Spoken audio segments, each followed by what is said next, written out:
네, 오늘은 누가복음 29번째 시간 누가복음 10장 1절부터 16절입니다. 제목은요, 하나님의 나라가 가까이 온 줄을 알라. 하나님의 나라가 가까이 온 줄을 알라 라는 제목으로 함께 교제하도록 하겠습니다. 우리 누가복음 10장 1절부터 16절까지 한 목소리 같이 한번 읽어볼까요? 네. 우리 누가복음 10장 1절부터 16절까지 한 목소리 같이 한번 읽어보겠습니다. 시작. 그 후에 주께서 따로 70인을 세우사 진히 가시려는 각 동네와 각 지역으로 둘씩 앞서 보내시며 이르시되 추수할 것은 많되 일꾼이 적으니 그러므로 추수하는 주인에게 청하여 추수할 일꾼을 보내주소서 하라. 할지어다 내가 너희를 보냄이 어린 양을 이 가운데로 보냄과 같도다. 전대나 배낭이나 신발을 가지지 말며 길에서 아무에게도 무난하지 말며 어느 집에 들어가든지 먼저 말하되 이 집이 평안할지어다 하라.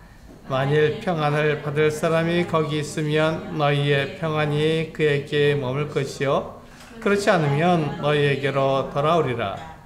그 집에 유하며 주는 것을 먹고 마시라. 일꾼이 그 삭을 받는 것이 마땅하니라. 이 집에서 저 집으로 옮기지 말라. 어느 동네에 들어가든지 너희를 영접하거든 너희 앞에 차려놓는 것을 먹고 거기 있는 병자들을 고치고 또 말하기를 하나님의 나라가 너희에게 가까이 왔다 하라. 어느 동네에 들어가든지 너희를 영접하지 아니하거든 그 거리로 나와서 말하되 너희 동네에서 우리 발에 묻은 먼지도 너희에게 떨어버리노라. 그러나 하나님의 나라가 가까이 온 줄을 알라 하라. 내가 너희에게 말하니 그날에 소돔이 그 동네보다 견디기 쉬우리라. 화 있을진저 고라시나 화 있을진저 베세다야. 너희에게 행한 모든 권능을 두로와 시돈에서 행하였더라면 그들이 벌써 베옷을 입고 제에 앉아 회개하였으리라. 심판 때에 두로와 시돈이 너희보다 견디기 쉬우리라. 가버나마 내가 하늘에까지 높아지겠느냐 무에까지 낮아지리라. 너희 말을 듣는 자는 곧 내 말을 듣는 것이요 너희를 저버리는 자는 곧 나를 저버리는 것이요 나를 저버리는 자는 나 보내신 이를 저버리는 것이라 하시니라. 네, 우리 누가복음 10장 말씀을 보면서 우리가 그 전에 미리 들었던 내용들이 있는 것을 알게 될 것입니다. 그렇습니다. 누가복음 이 10장 말씀은 너무도 유명하고 잘 알려진 말씀입니다. 그런데 우리가 이 말씀을 하나님 나라가 가까이 왔다라는 제목을 가지고 보셔야 합니다. 그래야 이 말씀이 무슨 의미인지 우리가 알 수 있습니다. 우리는 종종 하나님의 일을 하기를 원하지만 하나님의 일이 너무 우리들하고 맞지 않기 때문에 하나님의 일을 우리가 하나님의 말씀을 지키기가 어렵다고 그렇게 말을 합니다. 그러면서 우리가 하나님의 말씀을 지키지 못한다고 말하는 게 아니라 내 육신이 약하고 또 내 믿음이 약해서 그것을 하지 못한다고 말하는 것 뿐이죠. 그렇지만 이 하나님의 뜻, 하나님의 계획을 우리가 우리의 삶에서 이루어 나갈 때 그때 비로소 그 말씀이 우리 안에서 이루어지게 됩니다. 지켜지게 되는 것이죠.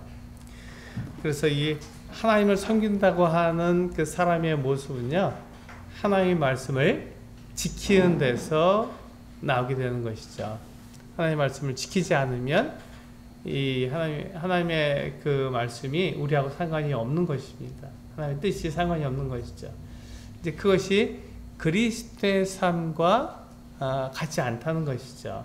그리스도인은 세상에서 불러내서 하나님을 섬기도록 하나님을 따라가도록 하나님의 말씀을 지키기 위해서 이렇게 불러낸 사람들이기 때문에 그리스도인이라고 하면 이 하나님의 말씀을 지키는 사람 이렇게 말할 수 있습니다. 우리 10장 1절과 2절을 보시면 이렇게 되어 있죠. 그 후에 주께서 따로 70인을 세우사 친히 가시는 각 동네의 각 지역으로 동네와 각 지역으로 둘씩 앞서 보내시며 이르시되 추수할 것은 많되 일꾼이 적으니 그러므로 추수한 주인에게 청하여 추수할 일꾼들을 보내주소서 하라 이렇게 말씀하고 있습니다. 지금 우리가 이 말씀을 대하면서 기억해야 할 것이 있습니다. 무엇을 기억해야 되냐면 지금 9장 51절부터 예수님께서 이 갈릴리 사역을 마치시고 어디로 가십니까? 예루살렘으로 가시는 그 같은 과정 중에 있다는 것을 기억해야 합니다. 예수님께서 이제 갈릴리에서 이 예루살렘으로 가시는 그 과정 중에 이와 같은 일들을 하시는 거죠. 그래서 이것이 약 그 10장에 걸쳐서 나오고 있는데 9장 40절까지 이 말씀이 계속되고 있기 19장 40절까지 계속되고 있기 때문에 거의 10장에 걸쳐서 이것이 이어지고 있습니다. 예수님께서 이제 그 예루살렘에 가시는 것 같은 여정이 나와 있는 것이죠. 그렇기 때문에 예수님께서 예루살렘에 가시게 되면 사람들의 손에 넘겨져서 죽임을 당할 것이라는 것을 우리는 미리 알게 되는 것이죠. 그러니까 예수님께서 그 일을 아시고 그 일을 하시기 위해서 이 세상에 오셨기 때문에 굳게 결심하셨습니다. 예루살렘에 올라가시기로 굳게 결심하신 것이죠. 흐트러지지 않겠다는 어떤 방해에서도 반드시 그 일을 이루겠다고 말씀하신 것입니다. 그래서 예수님께서 이제 그 갈릴리 사역을 마치고 예루살렘으로 가시는 그 과정 가운데에서 지금 70명을 부르셨습니다. 70명의 제자들을 둘씩 앞서 보내신 것이죠. 예수님이 가시려는 각 동네와 또 각 지역으로 보내서 그들로 하여금 예수님의 그 길을 예비하는 것이죠. 준비하는 것입니다. 그래서 왜 그 예수님께서 이 준비가 필요할까요? 왜 그 70명을 이렇게 둘씩 보내서 그들로 하여금 예수님의 길을 준비하도록 그렇게 하셨을까요? 이 사람들은요, 이 하나님의 말씀을 듣기를 싫어합니다. 하나님의 말씀을 지키기를 어려워하는 것이죠. 왜냐하면 그들의 마음 가운데 뭐가 있습니까? 염려가 있고 근심이 있고 이 세상에 대한 그 어떤 그 걱정들이 있기 때문에 하나님의 말씀을 따르기보다는 그런 것들에 더 마음이 가 있기 때문에 하나님의 말씀을 따르지 못하는 것이죠. 이제 그것을 알고 예수님께서 그 제자들을 70명을 따로 부르셔서 그들로 하여금 예수님이 가시려는 그 동네와 지역으로 보내신 것입니다. 그래서 준비하게 하신 것이죠. 그런데 마치 이제 우리가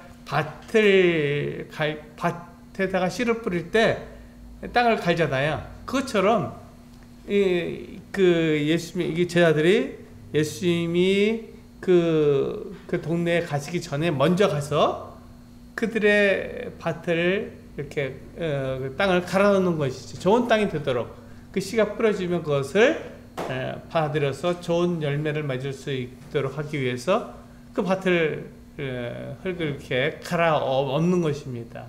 그래서 때로는 그 밭에 돌이 있을 수 있죠. 돌짝밭이 될 수도 있어요. 그래서 그것을 갈아엎고 가시덤불과 또 그런 것들이 막 자랄 수 있는데 그런 것들 잡초를 다 제거하고 없애버리는 것이죠. 그 준비입니다. 그게. 그러니까 사람들의 마음 가운데 있는 하나의 말씀을 따르기보다는 이 세상의 재리와 염려 가운데서 지내는 모든 것들을 다 갈아엎는 것이죠. 그것이 준비입니다. 내가 하나님의 말씀을 들을 수 있는 준비를 시켜주는 것이죠. 근데 그것이 없으면 어떻게 됩니까? 하나님의 말씀 들을 때 딴 생각할 수 있다는 것이죠. 그래서 이 하나님의 말씀이 들려오지만 그 그것과 이 세상에서 나에게 내가 갖고자 하는 것 같은 부요함이나 건강이나 이런 것들이 이 하나님의 말씀과 섞여서 온전하게 열매를 맺지 못하는 것이죠. 그래서 예수님께서 말씀하실 때 어떤 밭에는 그 어떤 씨가 똑같은 씨가 뿌려지지만 어떤 밭은 전혀 열매를 맺을 수 없는데 그 좋은 땅에 뿌려온 그 어떤 씨만 30배, 60배, 100배의 결실을 맺게 되는 것을 우리가 볼 수가 있습니다. 그것처럼 이 말씀을 들을 준비를 하기 위해서, 준비를 시켜주기 위해서 그들의 삶을 돌아보게 만드는 것이죠. 세례 요한도 그 같은 일을 했지 않습니까? 예수님의 길을 준비해서 사람들로 하여금 자기가 죄인이라는 것을 알게 하고 자기의 삶이 잘못됐다는 것을 알게 해서 돌아오도록 그렇게 만든 것이 세례 요한의 준비시키는 것 같은 모습입니다. 똑같습니다. 지금 예수님께서 이 70명을 보내셔서 그들로 하여금 사람들을 준비시켜 주시는 것이죠.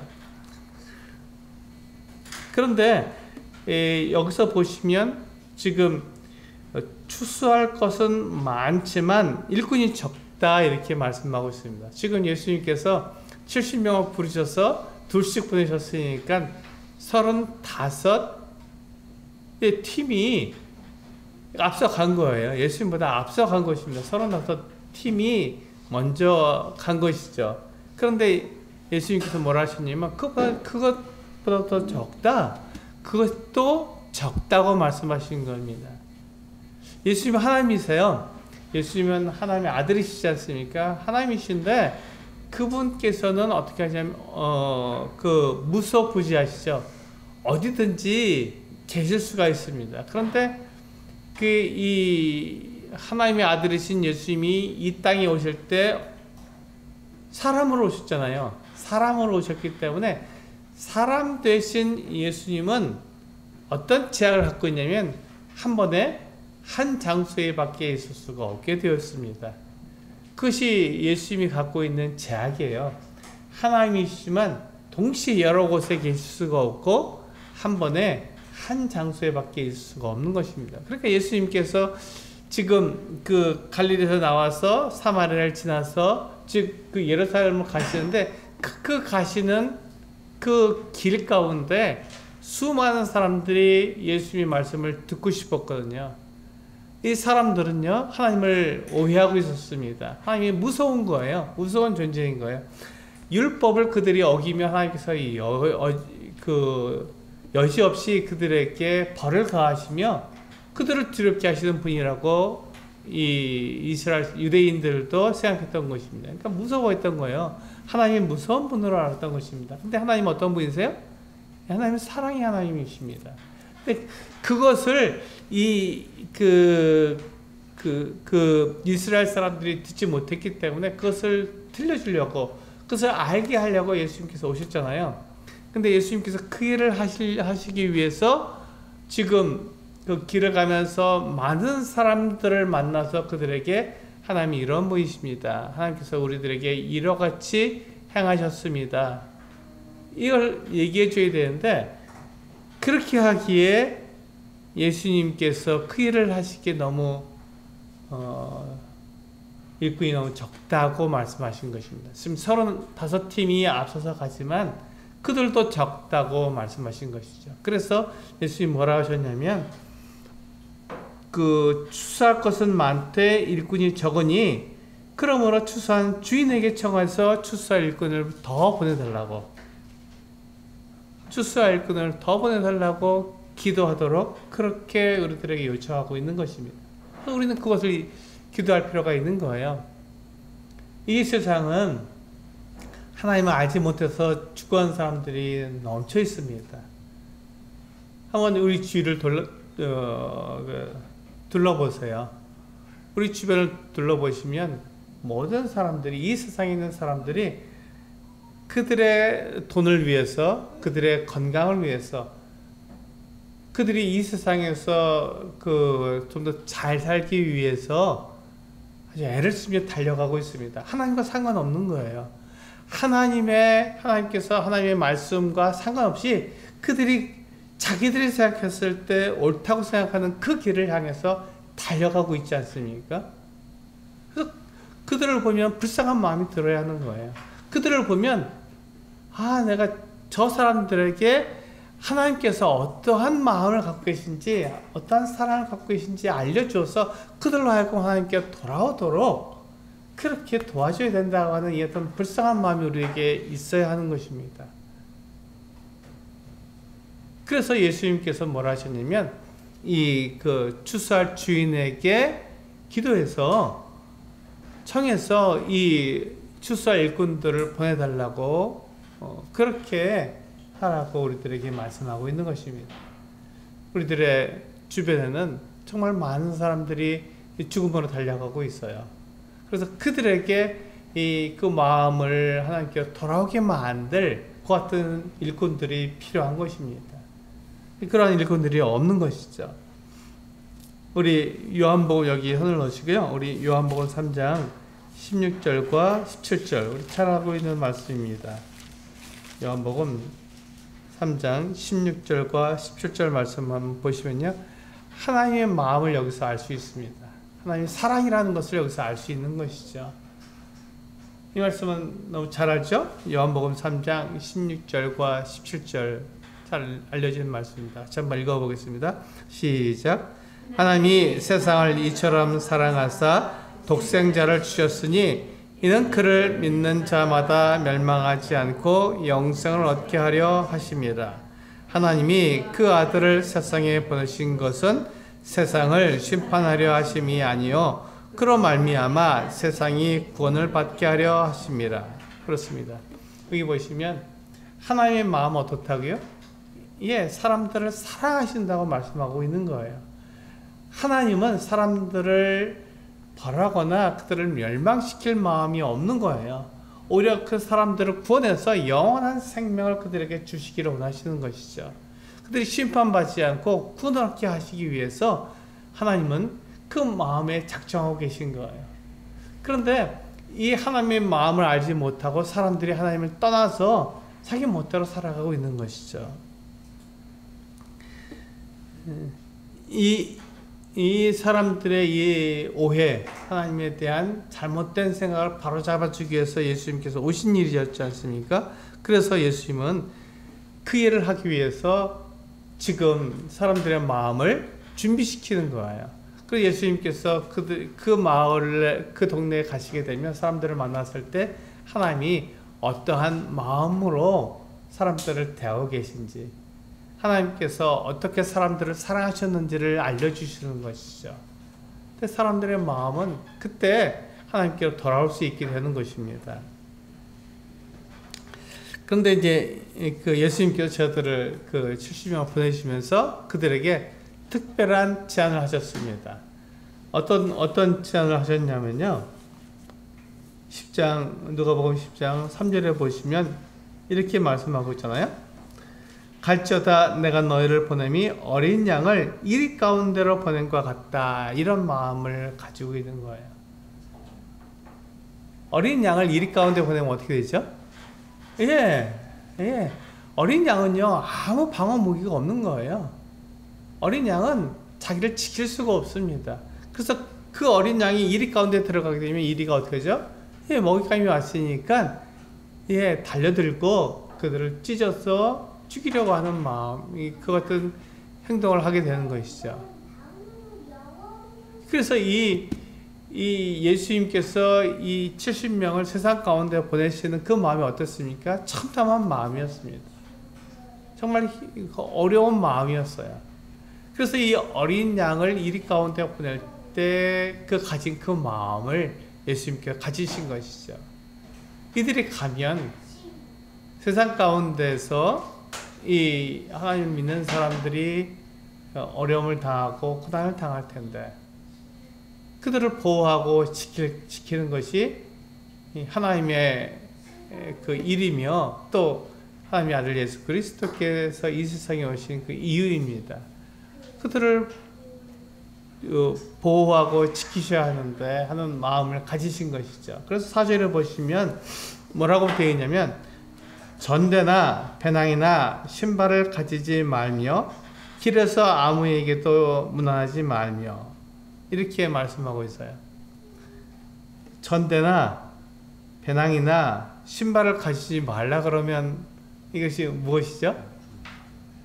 아무런 준비를 하지 말라는 거잖아요. 그들이 먹고 쓸 아무런 그 여행을 위한 준비를 하지 말라는 거잖아요.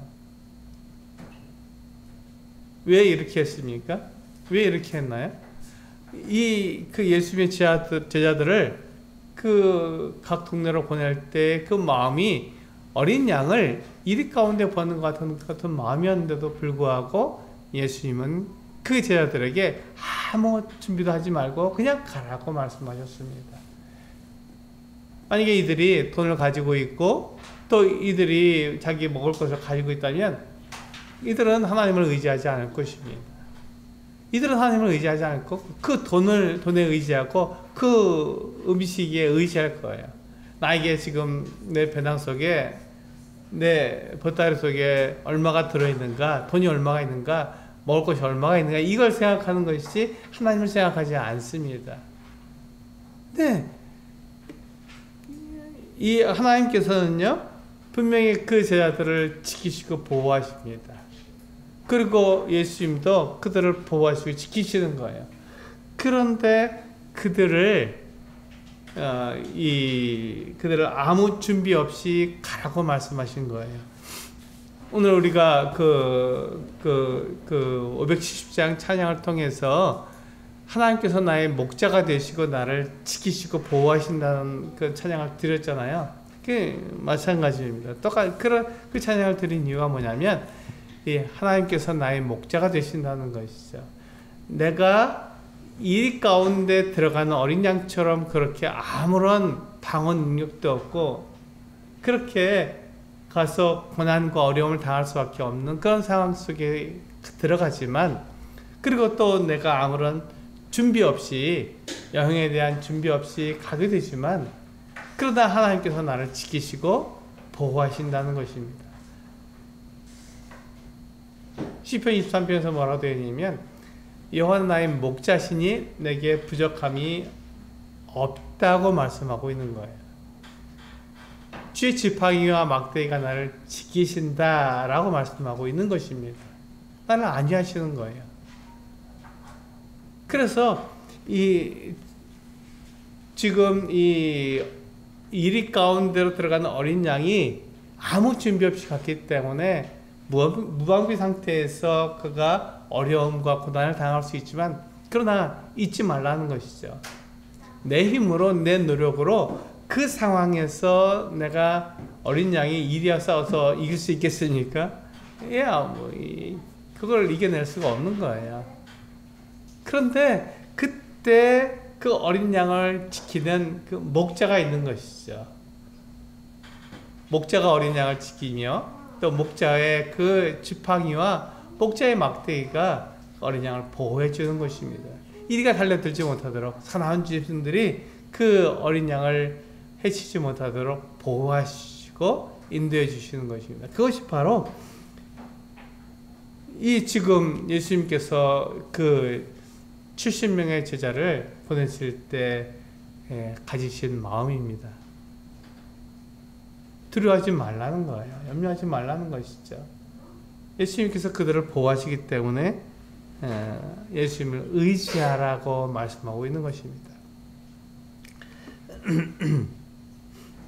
그래서 5절에 보시면 어느 집에 들어가든지 먼저 말하되 이 집이 평안할지어다. 집에 가서 이 집이 나를 영접할 것이면 그냥 그 집에 평안이 있을지어다 라고 얘기해 주는 거예요. 이것은 그냥 거칠어로 하는 인사말이 아닙니다. 이 평안이 어떻게 된다고요?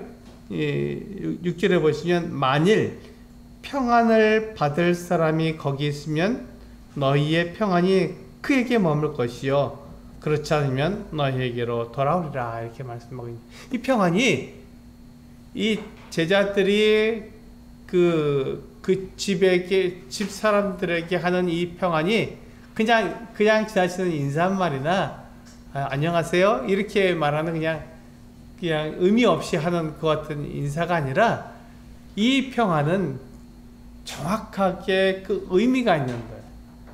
그 평안이 그 받을 만한 사람이 거기에 있다면, 즉 이 제자들을 영접한다면 그 집에 이 평안이 머문다는 것입니다. 그 사람들에게 평안이 온다는 거예요. 예수님께서 이걸 약속해 주셨습니다. 너를 영접하느냐? 그렇다면 그 사람들이, 그 집 사람들이 평안할 것이다 라고 말씀해 주시는 것이죠. 그렇지 않다면, 너를 영접하지 않는다면 그 집에 평안이 임하지 않을 것이다 이렇게 말씀하고 있는 것이죠. 그래서 이 제자들이 하는 이 평안, 그 집에 들어갈 때 하게 되는 이 평안을 비는 이 평안은요, 그냥 인사말이 아니라 그들에게 참된 주님께서 주시는 그 평안이 그들에게 함께 있도록 해주는 그 어떤 평안입니다. 그래서 이것은 인사말이 아니라 지나치는 말이 아니라 주님의 어떤 평안이 그들과 함께 있기 때문에 주님의 보호하심과 주님께서 그들에게 주시는 이 능력을 그들이 경험할 수 있는 것이죠. 그러기 위해서 이 제자들이 그 집에 가서 아무 집이나 가는 것이다. 가서 그 집 앞에서 너에게 평안이 있을지어다 했을 때 그 사람들이 이 제자들을 예수님의 제자인 것을 알고 영접하게 되면 그 집에 평안이 머물지만 영접하지 않으면 그 집에 평안이 머물 수 없다 이렇게 말씀하고 있는 것이죠. 사실 그 제자들은요 이것을 먼저 경험했잖아요. 어디서 경험했죠? 그 앞에 사마리아에 갔을 때 제자들을 먼저 보냈죠.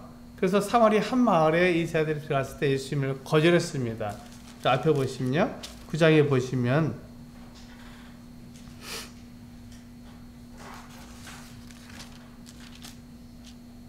네 9장 그 53절에 보시면 이렇게 말씀하고 있죠.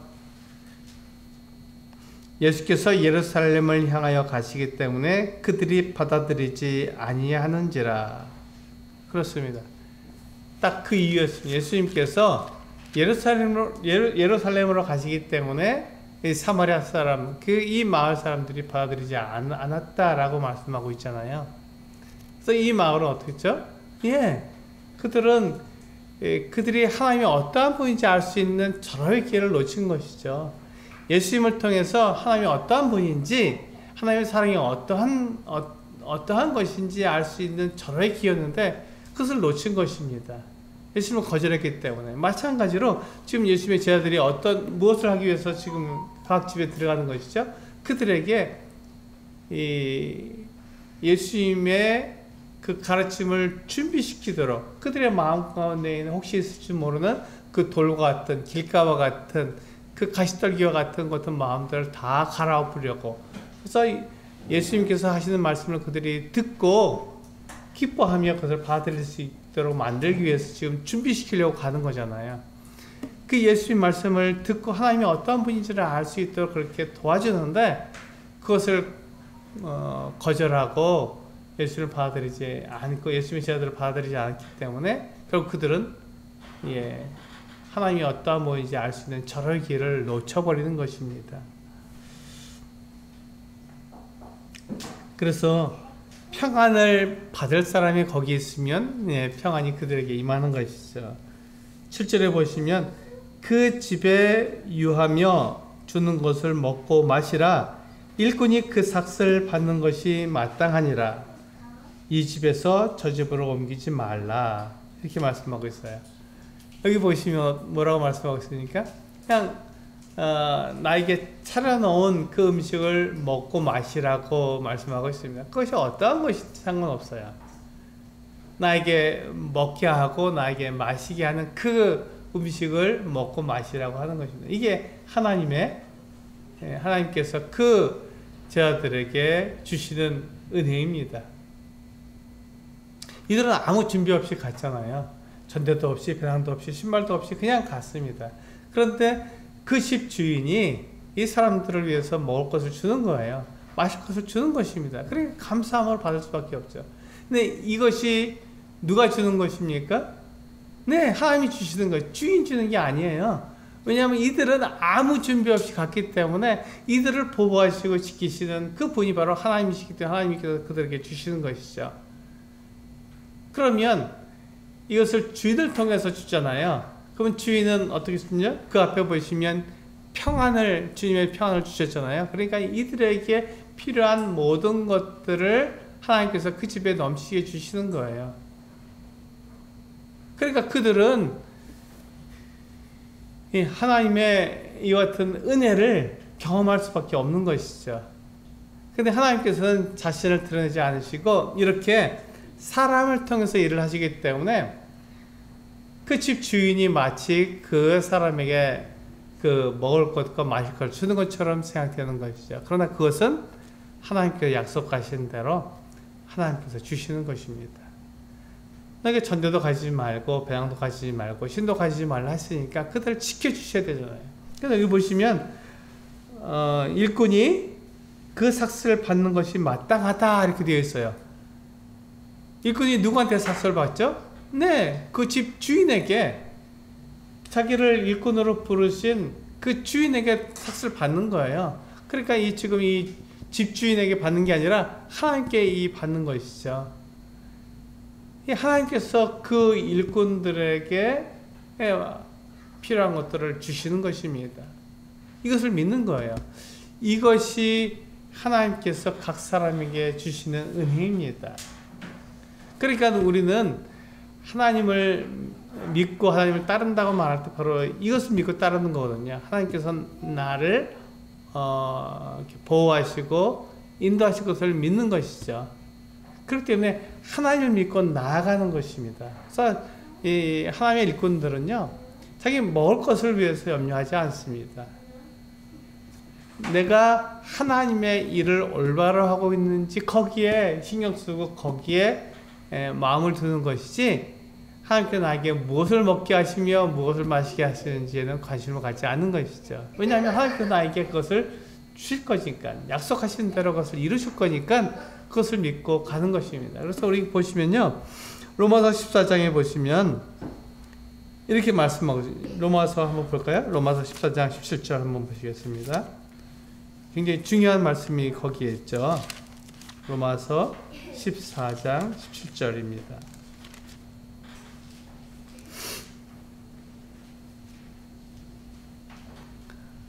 로마서 14장 17절.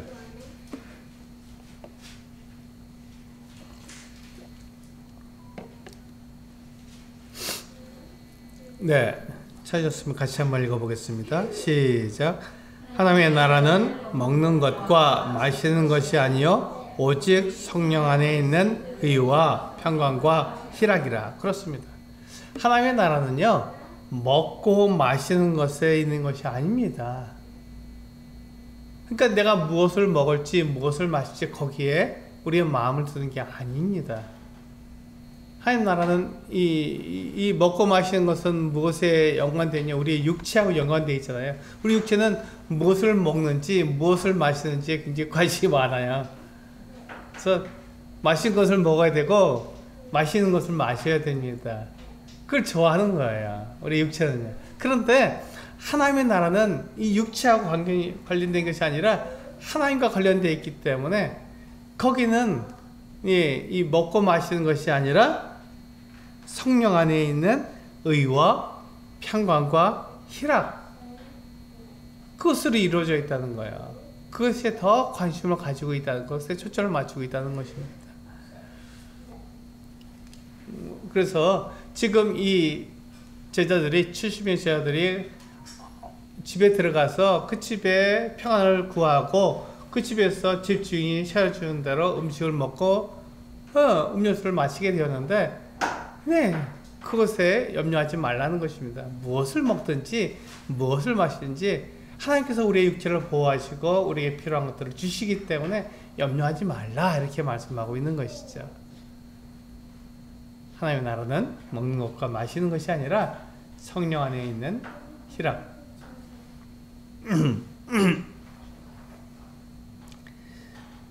네, 성령 안에 있는 의와 평강과 희락이 하나님의 나라에 이루기 때문에 그것을 위해서 우리는 살아가야 하는 것이죠.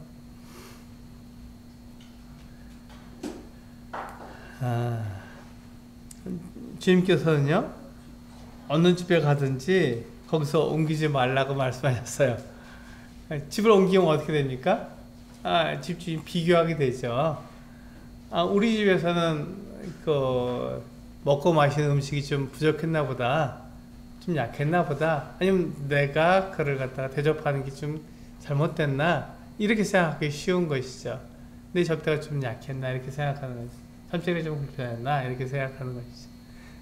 집을 옮기게 되니까, 더 나은 곳으로 옮겨가게 되니까 우리 집이 좀 부족했나, 이렇게 생각하게 되는 거죠. 그래서 비교하고, 또 그렇게 다른 집과 이렇게 비교하게 돼서 거기에서 더 먹고 마시는 것에 더 신경을 쓰게 되는 것이죠. 그래서 주님께서 뭐라 하셨냐면, 너희가 어느 집에 갔든지 거기서 옮기지 말라. 그 집이 어떠한 집이든지 어떤 방에서 자든지 상관없다. 짐승과 같이 산다고 해서 그것에 대해서 너희가 불평하지 말고 거기서 감사함으로 지내라. 그리고 집을 옮기지 말아라. 이렇게 말씀하고 있는 것입니다.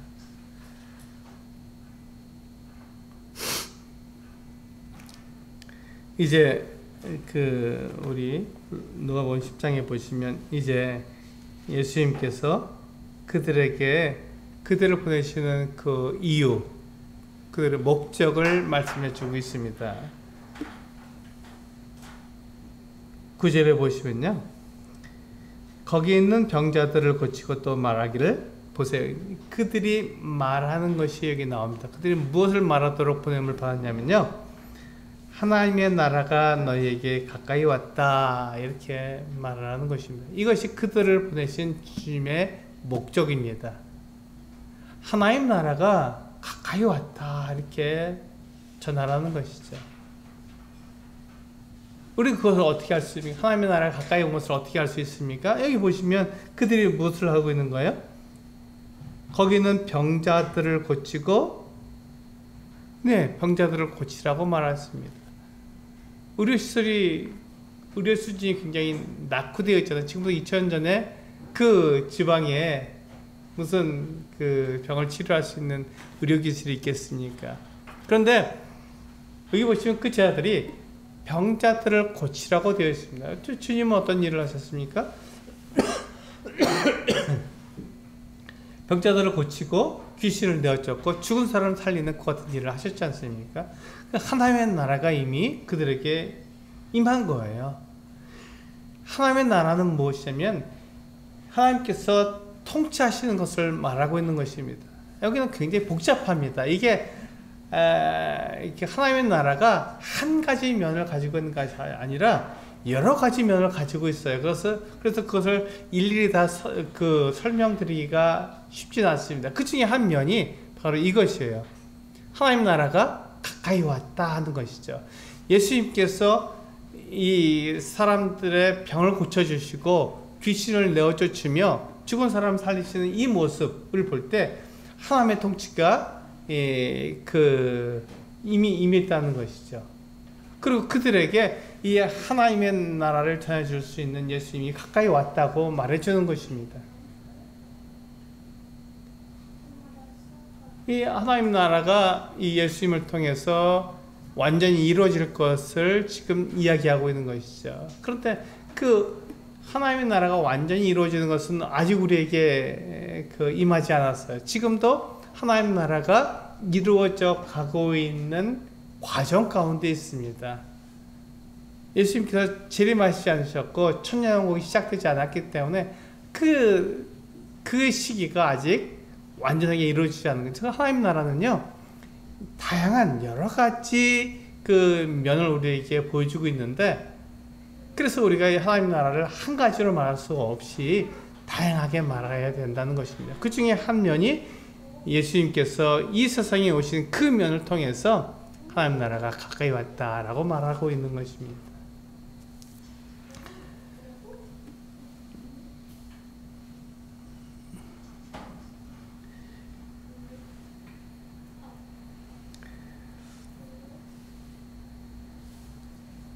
여기 보시면요, 이제 12절부터 보시면 이제 그 예수님께서 전하시는 이 제자들을 거절하죠. 이 거절하는 사람들에 대한 그 심판을 경고하고 있습니다. 보시면요, 12절에 보시면 내가 너에게 말하노니 그날에 소돔이 그 동네보다 견디기 쉬우리라. 그 앞에 보시면 지금 거절하는 것에 대해서 얘기하고 있어요. 영접하지 않는 것에 대해서 말하고 있습니다. 그 동네보다 어떻다고요? 소돔이 그 동네보다 견디기 쉬우리라. 하나님께서 심판하실 때, 그래서 심판하실 때 소돔이 더 견디기 쉬울 거라고 얘기해 주고 있습니다. 소돔은 어떤 동네였습니까? 동성애가 많이 나고 하나님께서 심판하신 것 같은 동네였습니다. 하나님께서 어떻게 심판하셨습니까? 하늘에서 유황불이 떨어져서 다 죽였어요. 그곳에 있는 사람들을 다 죽였습니다. 성을 다 무너뜨리셨고요. 그런 일들이 있는 하나님의 심판의 대상이 된 굉장히 악한 도시로 유명한 곳이 바로 소돔입니다. 그런데 하나님 심판 날에 하나님의 이 예수님을 거절한 이 같은 동네보다 소돔이 더 견디기 쉬울 거라고 얘기해주고 있는 거예요. 왜 그렇죠? 하나님의 아들 예수 그리스도를 거절한 것이 더 큰 죄라고 말하고 있는 것이죠. 그들이 하나님을 알 수 있는 기회가 주어졌는데, 그들이 하나님께로 돌아올 수 있는 놀라운 기회가 그들에게 주어졌는데 그것을 그들이 버렸기 때문에 그들은 소돔보다 더 악한 같은 죄를 짓게 된 것이죠. 보세요. 13절에 보시면 똑같은 말을 반복하고 있습니다. 화이스진저 고라시나, 화이스진저 베세다야. 이 고라시나고 베세다는요, 갈릴리 지역에 있는 두 마을입니다. 이 고라신도 그렇고 베세다도 그렇고 예수님께서 그곳에 가서 사역하신 거예요. 일하신 지역입니다. 그러니까 그들은 예수님이 누구신지 알아야 되고 예수님께서 어떠한 일을 하셨는지 알아야 했습니다. 그런데 이 고라신과 베세다가 어떻게 했냐고요? 그들이 거절했어요. 그래서 너에게 행한 모든 권능을, 예수님께서 그 고라신과 베세다에 가서 하신 그 모든 일들을 두로와 시돈에서 행하였더라면, 두로와 시돈은 그 페니키아 지역에 있기 때문에 이방으로 알려져 있고, 거기에 두로와 시돈에 살고 있는 사람들은 하나님의 벌을 받기에 합당하다 이렇게 말하는 지역입니다. 근데 만약에 두로와 시돈에 가서 이와 같은 예수 그리스도의 그 같은 능력을 그들에게 보여주었다면, 그런 일들을 행했다면 두로와 시돈이 회개했을 것이라고 말씀하고 있는 것입니다.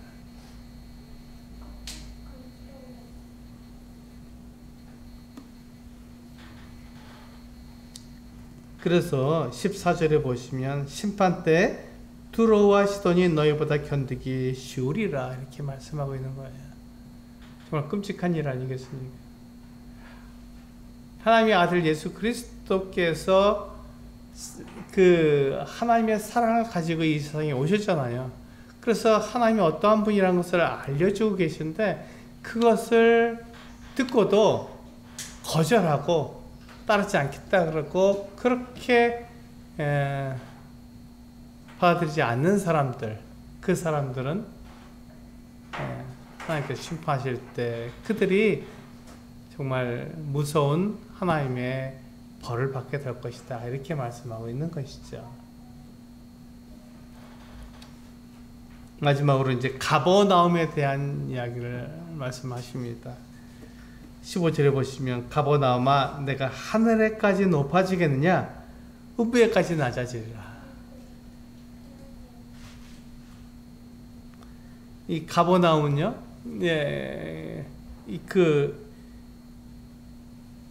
베드로가 일을 했던 곳입니다.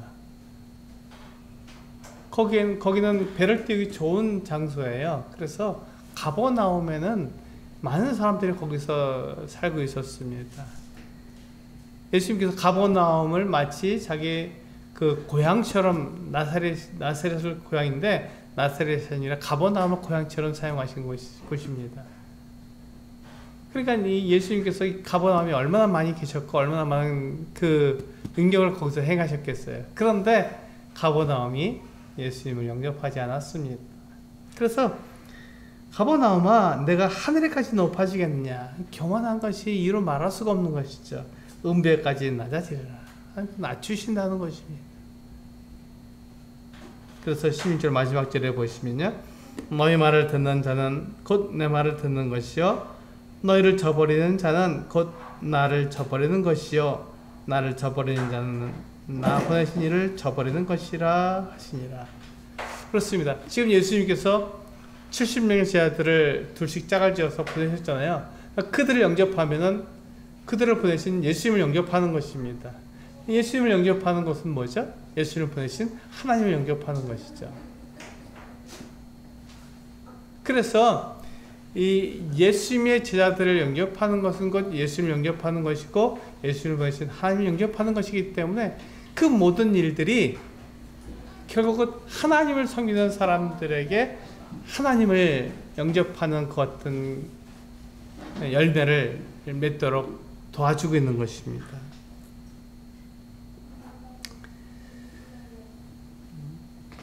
그래서 이제 우리가 오늘날도 이제 마찬가지죠.